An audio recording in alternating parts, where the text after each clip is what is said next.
Assalamualaikum warahmatullahi wabarakatuh. Alhamdulillah wa syukra ala nikmatillah wa salatu wassalamu ala sayyidina Muhammadin khatamin nabiyillah wa ala alihi wa sahbihi wa mawalah la hawla wa la quwata illa billah amma ba'du. Ibu-ibu jamaah-jamaah sehingga yang hadir pada kesempatan siang ini, alhamdulillah syukur binikmah kehadirat Allah Subhanahu wa taala bahwa kita masih diberikan kesempatan oleh Allah Subhanahu wa taala untuk sama-sama melaksanakan salat duhur berjamaah dan itikaf bersama-sama, memohon munajat kehadirat Allah. Semoga mudah-mudahan yang diinginkan oleh kita semua dikabul oleh Allah Subhanahu wa taala. Pada dasarnya tentu kehidupan yang indah itu adalah kehidupan di mana kehidupan tersebut dicintai oleh yang punya hidup, diridhoi oleh yang punya hidup. Siapa yang akan meridhoi kita, siapa yang akan mencintai kita ada tentu yang punya hidup, Allah Subhanahu wa taala. Maka tugas kita adalah carilah ridho Allah dan carilah kasih sayang Allah. Bagaimana cara hidup kita agar hidup kita diridhai oleh Allah, dicintai oleh Allah? Tentu kita harus punya sifat etika akhlak yang sesuai dengan norma-norma agama yang diperintahkan oleh Allah Subhanahu wa taala. Salah satunya akhlak yang tentu akan dicintai oleh Allah dan diridhai oleh Allah adalah akhlak yang mulia, adalah akhlak yang karimah, akhlak yang soleh. Akhlak yang soleh itulah yang tentu oleh Allah akan diridhai dan dicintai. Sehingga jika kalau hidup kita diridhai oleh Allah, dicintai oleh Allah, maka hidup kita akan berkah, selamat, bahagia dunia maupun nanti di yaumil qiyamah. Salah satu akhlak yang diridhai oleh Allah adalah yang sekaligus mengundang ridho Allah dan mengundang kasih sayang Allah adalah akhlaknya harus selalu bersyukur kita kepada Allah Subhanahu wa taala. Harus punya dalam hati kita sifat bersyukur kehadiran Allah. Harus berterima kasih tiap saat, tiap detik kita kepada Allah. Mulai bersyukur di dalam hati, bersyukur lewat ucapan, bersyukur lewat sikap perbuatan, termasuk bersyukur lewat harta benda yang dimiliki oleh kita. Yang punya mobil, bersyukurlah kita punya mobil. Yang punya motor, bersyukurlah kita punya motor. Yang punya sepeda, bersyukurlah kita punya sepeda. Yang tidak punya mobil, tidak punya motor, tidak punya sepeda, bisa jalan kaki, kita juga bersyukur dengan bisa jalan kaki.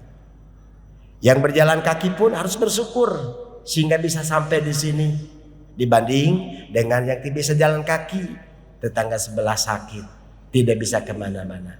Yang sakit pun harus bersyukur karena di samping kita ada yang sudah meninggal. Tuh, intinya kehidupan kita harus terus diterima oleh kita dengan hati, dengan sadar, sabar, dan bersyukur.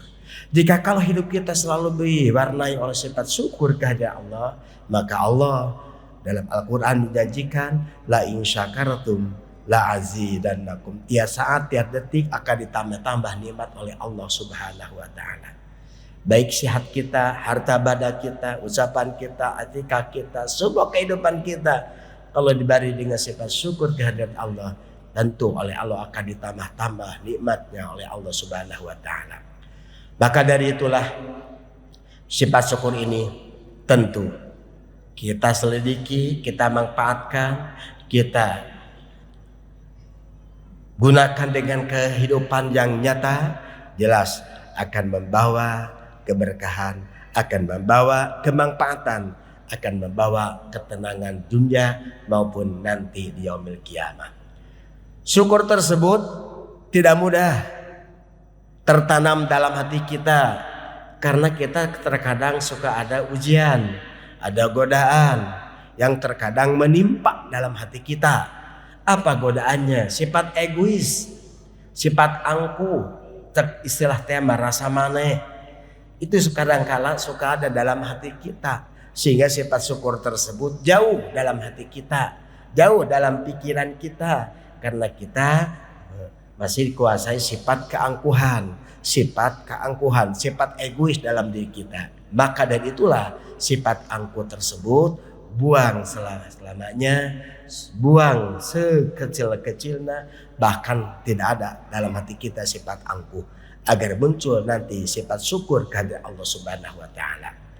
Yang kedua, sifat syukur tersebut akan muncul jika kalau di jalan hidup kita dengan sifat sadar. Kita harus sadar bahwa kita tidak ada apa-apanya, karena haram kita ada yang sudah ngatur, Allah Subhanahu wa taala. Maka dari itulah tanamkan sifat takut kita kepada Allah Subhanahu wa taala. Insya Allah hidup kita akan aman jika kalau muncul sifat takut dalam hati kita. Korupsi tidak ada, pencurian tidak ada, nepotisme tidak ada, pemabukan tidak ada. Kalau dalam hati muncul sifat takut kepada Allah Subhanahu wa taala. Kemudian sifat takut tersebut itu juga tidak mudah, karena harus diikhtiaran. Ikhtiarnya adalah selain dari sadar, sabar kita menjalani hidup, sabar menjaga hidup, sabar merawat hidup. Jika kalau sadar, sabar terjadi dan ada dalam hati kita, muncul dalam hati kita, akan memunculkan sifat syukur kita kepada Allah Subhanahu wa taala. Dan tentunya nanti akan diliputi oleh sifat keikhlasan. Keikhlasan ini merupakan bagian sifat qanaah, menerima apa adanya. Keun wae batur boga kitu urang boga kieu, sagege alhamdulillah, kitu cek istilah bahasa Sunda mah. Nah, hal yang inilah yang oleh Allah diperintahkan kepada kita dan dicontohkan oleh kepada Rasulullah SAW agar hidup kita betul-betul bahagia, agar hidup kita betul-betul merasa enak, merasa nyaman, hati tenang, pikiran pun jernih. Akhirnya bahagia dunia, bahagia nanti di yaumil kiamah. Maka itulah hadirin sekalian, tanam kalam dahli kita saat ini. Pertama, sifat sadar. Kedua, sabar. Yang ketiga, syukuri. Insya Allah 3S ini membawa keberkahan kehidupan kita, baik dunia terutama nanti di yaumil qiyamah.